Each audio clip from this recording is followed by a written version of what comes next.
میں آپ کو آج آپ کی خدمت میں عرض کرنا چاہتا ہوں کہ یہ سفر تا قیامت ادھورا رہے گا اگر ہم نے ممکنہ حد تک جو اپنے مالی وسائل ہیں وہ ان قوم کے کروڑوں بچوں اور بچیوں کی خدمت میں نچھاور نہ کیے قدموں میں، یہ سفر ادھورا رہے گا۔ آج 14 ارب روپے کا جو اب مالی سال شروع ہوا ہے اس میں 14 ارب روپے دکھائے گئے جو کہ اگلے 4 سالوں میں یہ انڈومنٹ فنڈ میں جائیں گے۔ یہ آٹے میں نمک کے برابر ہے۔ چونکہ ہمارے مالی وسائل اور مالی مشکلات اتنی زیادہ ہیں، ہم صرف اس سال جس طرح بتایا کہ 3 ارب روپے اور 3 ارب روپے اس سال انڈومنٹ فنڈ میں نہیں جا رہے، اس لیے کہ اگر میں اس کو انڈومنٹ فنڈ میں ڈالتا تو پھر اس کی آمدن تو سال بعد ہونی تھی، یا میں بینک کو کہتا کہ مجھے ایڈوانس انکم دے دیں اور میں ان بچوں کو وظائف میں ان کے خدمت میں پیش کرتا، تو 2 طریقے تھے۔ وہ ایڈوانس دیتے تو وہ ظاہر ہے کہ وہ لون ہوتا، وہ اس کی آمدن جو ہوتی اس سے وہ کٹوتی ہوتی۔ میں اس تفصیل میں نہیں جانا چاہتا۔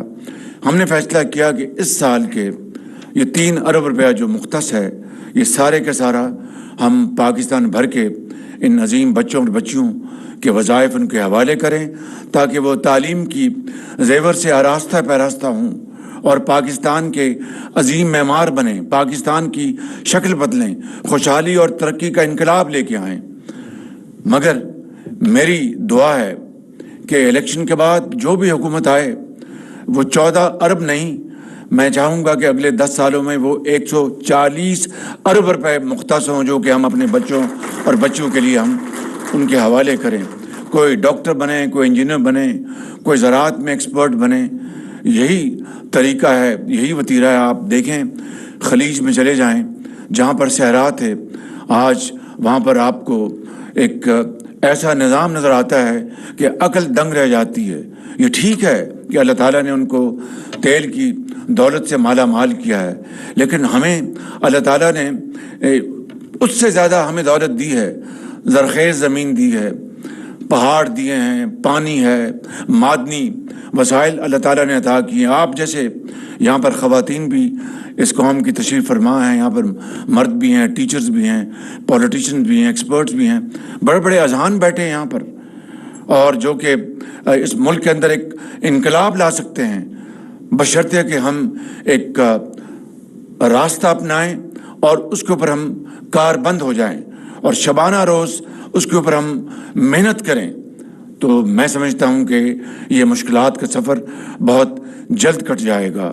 یہ جو prime minister Pakistan fund for education جو ہے، میں اس نام سے اتفاق نہیں کرتا۔ میں نے ابھی رانا صاحب کی خدمت میں گزارش کی ہے کہ اگر پنجاب میں تھا پنجاب ایجوکیشن انڈومنٹ فنڈ، آج اس کو پاکستان ایجوکیشن انڈومنٹ فنڈ بنانا چاہیے ہمیں، تاکہ پورے پاکستان کا اس کے اوپر حق ہے۔ پرائم منسٹر آتے جاتے رہتے ہیں، اصل بات یہ ہے کہ یہ فنڈ ہمیشہ سلامت رہنا چاہیے، اس میں اضافہ ہوتا رہنا چاہیے۔ دیکھیے میں آپ کو ایک واقعہ سنانا چاہتا ہوں، یہ 2010-11 کی بات ہوگی۔ میں لاہور میں الحمرہ ہال تھا یا اقبال اکیڈمی تھی، مجھے اب یاد نہیں، وہاں پر ہم یہ بچوں اور بچیوں کو وظائف دے رہے تھے۔ تو ایک بیٹی آئی تو میں نے ان سے پوچھا، بیٹی آپ کا تعلق کہاں سے ہے؟ تو کہنے لگی کہ میں چکوال سے میرا تعلق ہے۔ تو میں نے کہا کہ آپ کے والد کیا کرتے ہیں؟ ان کا کہ وہ ان کا سایہ اٹھ چکا ہے۔ میں نے کہا والدہ آپ کی؟ کہ وہ بھی دنیا میں نہیں ہیں۔ تو میں نے کہا پھر کتنے بہن بھائی ہیں؟ وہ کہنے لگی کہ بڑا اس نے ضبط سے کام لیا، اس کی آنکھوں میں آنسو تھے لیکن بڑے اس نے صبر سے کام لیا۔ ان کا کہ میں وزیر اعلیٰ، ہم 4 بہن بھائی ہیں اور میں سب سے بڑی ہوں، اور میں تعلیم حاصل کر رہی ہوں، اور دوسرے میرے چھوٹے بھائی بہن وہ بھی اسکول میں جاتے ہیں۔ تو میں نے کہا کہ کس طرح گزر اوقات ہوتا ہے؟ کہ ہمارے چچا ہیں وہ ہمیں ہمارا خیال کرتے ہیں، لیکن میں نے کہا کیا کاروبار ان کا کوئی کاروبار نہیں. وہاں پر وہ گھاس پھوس کاٹتے ہیں اور بازار میں منڈی میں لا کے وہ بیچتے ہیں اور بڑی مشکل سے گزر رکاوٹ ہوتی ہے. یہ ہے، آپ اندازہ کریں کہ حالات، یعنی کہ زندگی کتنی تنگ تھی اس خاندان کے اوپر. اور یہ ایک بچی کا یہ معاملہ نہیں ہے، اس ملک میں اس طرح کی لاکھوں بچیاں ایسی ہیں پورے پاکستان میں جن کے اوپر زندگی تنگ ہے، لیکن ان کے جذبے اتنے جوان ہیں اور اتنا مصمم ارادہ ہے کہ وہ چاہتی ہیں کہ ہم تمام مشکلات کو چیرتے ہوئے ہم ڈاکٹرز بنیں، انجینئرز بنیں، اپنے خاندان کا نام روشن کریں اور پاکستان کا نام روشن کریں. میں سمجھتا ہوں کہ یہ نہ سیاست ہے نہ کوئی اور چیز ہے، یہ عبادت ہے کہ تعلیم کا فروغ. اور اس ملک کو، پاکستان کے طول و عرض میں، چاروں صوبوں میں، آزاد کشمیر میں، گلگت بلتستان میں، اگر ہم جو علاقے خاص طور پر جو ترقی کی دوڑ میں پیچھے ہیں، میں جناب وزیر صاحب کی خدمت میں عرض کروں گا کہ ان کے لیے آپ ان کو اسپیشل ان کو پر اٹینشن دیں، ان کے اوپر فوکس کریں، تاکہ میں جانتا ہوں قبائلی علاقے میں آپ جائیں. میں کل پشاور میں تھا، آج بھی مجھے قبائلی علاقے کے بچوں سے ملاقات کا موقع ملا. ایک نام میں نہیں لیتا، ان کے والد مزدوری کرتے ہیں اور وہ دیکھیں اپنا کتنے ایک فخر کے ساتھ اور ایک اعتماد کے ساتھ یہاں وہ بچہ کھڑا تھا اور تعلیم کے حصول کے لیے وہ ہر چیز کرنے کو تیار ہے، چاہے وہ رات کو اس کو ایک لالٹین کے نیچے پڑھنا پڑے یا جس طریقے سے بھی. تو اگر حکومت وقت اور اشرافیہ اور صاحب ثروت اور وہ لوگ جن کو اللہ تعالیٰ نے بے پناہ نعمتوں سے مالا مال کیا ہے، اگر وہ آگے نہیں بڑھیں گے اور ان کروڑوں بچوں اور بچیوں کا ہاتھ نہیں تھامیں گے، تو نہ اس دنیا میں نہ اگلے جہاں میں نہ میری معافی ہوگی نہ کسی اور کی معافی ہوگی. میں سمجھتا ہوں کہ آج یہ وقت ہے کہ ہم تعلیم کے اوپر پوری طرح ہم فوکس کریں، اور تعلیم جو ہے وہ جو کہ بامانی ہو، جس کی ریلیونس ہو آج کے زمانے میں، اور وہ ایک ٹیکنیکل ایجوکیشن ہے. آج تعلیم کے شعبے اتنے ترقی کر گئے ہیں کہ ذہن میں اس کو پوری طرح اس کی تصویر کشی ممکن نہیں ہے. آج انفارمیشن ٹیکنالوجی ہے، آج آرٹیفیشل انفارمیشن ہے، آج لوازمات ہیں، چاہے وہ زراعت لے لیں، چاہے وہ میڈیکل سائنس لے لیں، چاہے وہ کیمسٹری لے لیں، فزکس لے لیں. حتیٰ کہ آج زراعت جو ہے وہ جو ہوا میں جو آج کل بڑے ماڈرن گیجٹریز ہیں، ان کے ذریعے وہ زراعت ان کو نیچے سے وہ باقاعدہ تصویر کشی کرتے ہیں اور بتاتے ہیں کہ یہ جگہ ہے جہاں پر بیماری پھیل رہی ہے، اور صرف اسی جگہ کے اوپر وہ سپرے ہوتا ہے. وگرنہ جب یہ آلات نہیں تھے تو وہ سپرے کی قیمت بھی مہنگی اور پورے علاقے میں جو تندرست جو پودے ہیں ان کو بھی تباہ کر دیتے تھے. اسی طریقے سے آج کی جدید زراعت کے حالات بتاتے ہیں کہ فلاں جگہ پانی کی کمی ہے، وہاں پر وہ باقاعدہ میجرڈ وہاں پر پانی وہاں پر دیتے ہیں. تو اس طرح قومیں ترقی کرتی ہیں، اور یہی اصول جو ہے وہ زندگی کے ہر شعبے میں یہ عمل پیرا ہے. میں سمجھتا ہوں کہ آج کی اس محفل کے حوالے سے میں یہ آپ کو یقین دلاتا ہوں، ہماری حکومت کی مدت 14 اگست کو ختم ہو جائے گی.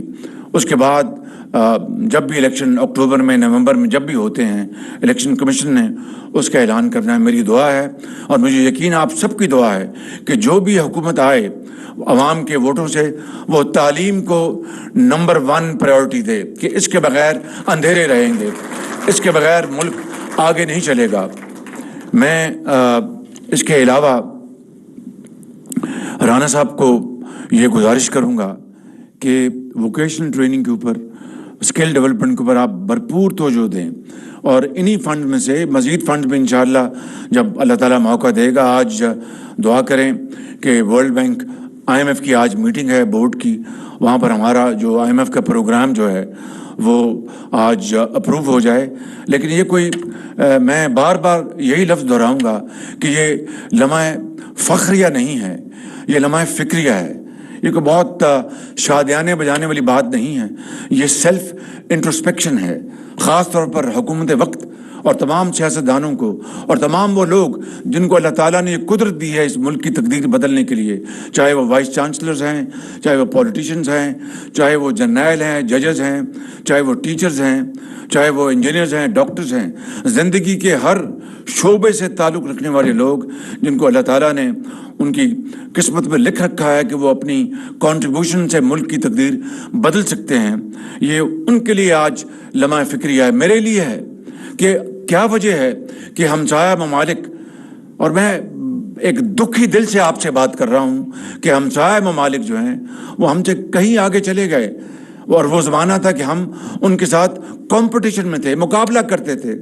کل بھی میں نے کسی جگہ کہا کہ ٹیکسٹائل میں پاکستان 80 کی دہائی تک، 90 کی دہائی تک ہم ان سے آگے تھے۔ 90 کی دہائی میں ہمارا روپیہ ہے، اس کی قدر ان سے زیادہ تھی۔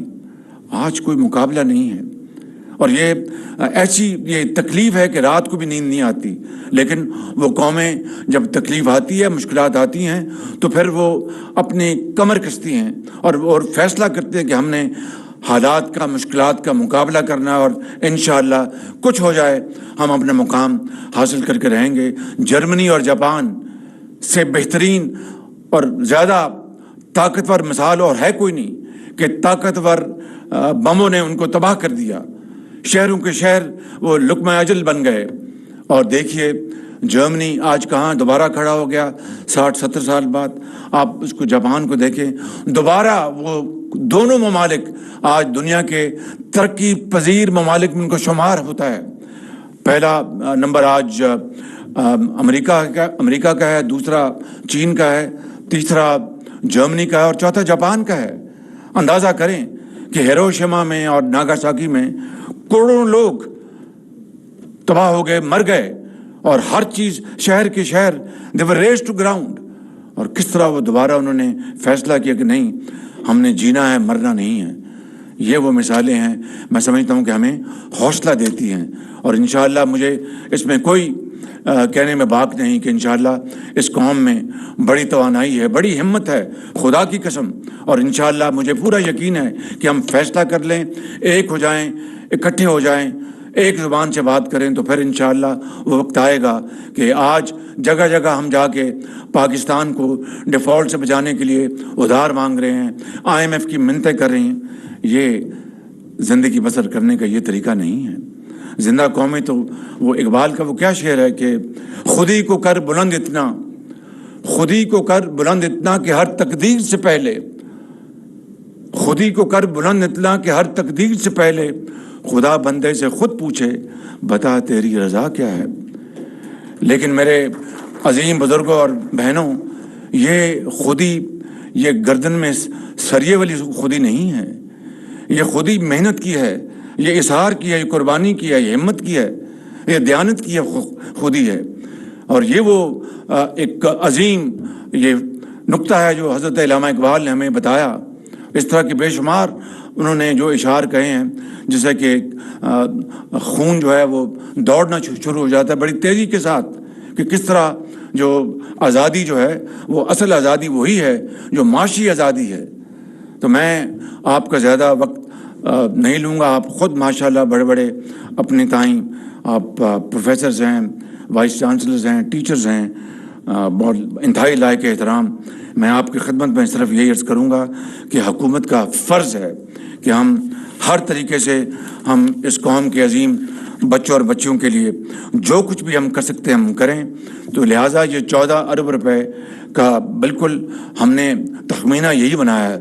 خدا کرے اور اللہ تعالیٰ کرے کہ ہمارے پاس اتنے وسائل موجود ہوں کہ ہم ان 14 ارب کو، ہم اگر 1400 ارب نہیں تو 140 ارب ہم کر دیں، تاکہ جس سے کہ اس ملک کے طول و عرض میں تعلیم کی جو نور ہے وہ پھیل جائے، اور پاکستان اپنا کھویا ہوا مقام دنیا میں حاصل کر سکے۔ مشکل ہے، ناممکن نہیں۔ اور چین کی مثال ہمارے سامنے ہے۔ 49 میں چین نے آزادی ان کو ملی، ہم 47 میں ہم نے آزادی کی آنکھ کھولی ہم نے، اور چین کے مقابلے میں 70 میں پاکستان کا جو پر کیپٹا انکم تھا ان سے زیادہ تھا، جی ڈی پی ہماری ان سے زیادہ تھی. آج چین کہاں اور ہم کہاں. آج چین ہمارا اللہ کا شکر ہے، لاکھ لاکھ شکر ہے کہ ہمارا بہترین دوست ہے. اس برے وقت میں جس طرح چین نے ہمارا ہاتھ تھاما، نہ میں ان کا شکریہ ادا کر سکتا ہوں، نہ آپ، نہ پوری قوم. انہوں نے ایک دوست بن کر انہوں نے یہ خطرہ ان کو محسوس ہو گیا تھا کہ پاکستان بہت مشکلات میں اور ان کو بہت تنگی ہے. انہوں نے ہمیں پچھلے 3 مہینے میں انہوں نے $5 ارب انہوں نے ہمیں واپس کیا. اسی طریقے سے آپ نے دیکھا کہ سعودی عرب نے کل خزانے میں 2 ارب جمع کروایا. $1 ارب انشاءاللہ یو اے سے 1 آدھ دن میں پہنچ جائے گا. ہم ان کے بے پناہ شکر گزار ہیں اور میں ان کا شکریہ نہیں ادا کر سکتا اگر چاہوں بھی، کیونکہ انہوں نے پاکستانی قوم کے لیے جو محبت اور جو عقیدت دکھائی ہے وہ بے مثال ہے. لیکن میرے بزرگوں اور میرے بہنوں، یہ زندگی بسر کرنے کا طریقہ نہیں. ہمیں اس کو بدلنا ہوگا اور اسی طریقے سے بدل سکتے ہیں. راستہ یہی ہے تعلیم کا، جس میں زراعت بھی ہے، جس میں سائنس بھی ہے، جس میں ڈیولپمنٹ بھی ہے، ریسرچ بھی ہے، معدنیات. اب معدنیات کے اوپر میں آپ بات کروں تو بات بہت لمبی ہو جائے گی، بہت دور تلک چلی جائے گی. لیکن صرف اختصار کے ساتھ کہنا چاہتا ہوں کہ اربوں ڈالر کے معدنیات یہاں پر مدفن ہیں پاکستان میں، مگر بجائے کہ ہم ایکسپورٹ کر کے اور پاکستان کے طول عرض میں خوشحالی کا پیغام لاتے، ہم نے اربوں روپے جو قانونی فیسیں بھری ہیں. ہمارے خلاف جو مقدمے ہوئے باہر یورپ میں یا دوسری ممالک میں، ہم نے اربوں روپے قانونی فیسیں بھری ہیں. یہ غریب ملک، قرضوں پر جینے والا، ایک دھیلے کی ہم نے ابھی اس میں سے منافع کے طور پر کوئی چیز نہیں کمائی. تو قومیں کبھی اس طرح رہتی ہیں. جاپان وہ ملک ہے جو ہر چیز امپورٹ کرتا ہے دنیا میں، کوئی خام مال نہیں وہاں پر. جنوبی کوریا ہر چیز امپورٹ کرتا ہے، کوئی خام مال نہیں. لیکن وہ اپنے ذہنوں سے، اپنے نالج سے، اپنے ٹیکنیکل ایکسپرٹیز سے، تجربے سے وہ اس خام مال کو وہ کنورٹ کرتے ہیں فنش پروڈکٹس میں، اور اربہ ڈالر کی وہ ایکسپورٹ کرتے ہیں. ٹریلینز کی ان کی ایکسپورٹس ہے. یہ مثالیں ہمارے سامنے ہیں. لیکن 75 سال ہم مثالیں دیتے آئے، تقریریں کرتے آئے، مرثیے پڑھتے آئے، اشعار پڑھتے آئے، بڑی گرجدار آواز میں. ایک چیز کا فقدان رہا، وہ ہے عمل کا. نہ یہ نوری ہے نہ ناری ہے، عمل. اور عمل کے اوپر ہم آج کاربند ہو جائیں، فیصلہ کر لیں تو ہماری زندگی بدل جائے گی. یہ آنے والی نسلیں ہمیں دعائیں دیں گی، وگرنہ یہ ہمیں بد دعائیں دیں گی. میں بڑی بغیر کسی لیگلفٹی کے یہاں پر بات کرنا چاہتا ہوں کہ یہ سارا کچھ ہمارے ہاتھ میں اللہ تعالیٰ کے فضل و کرم سے.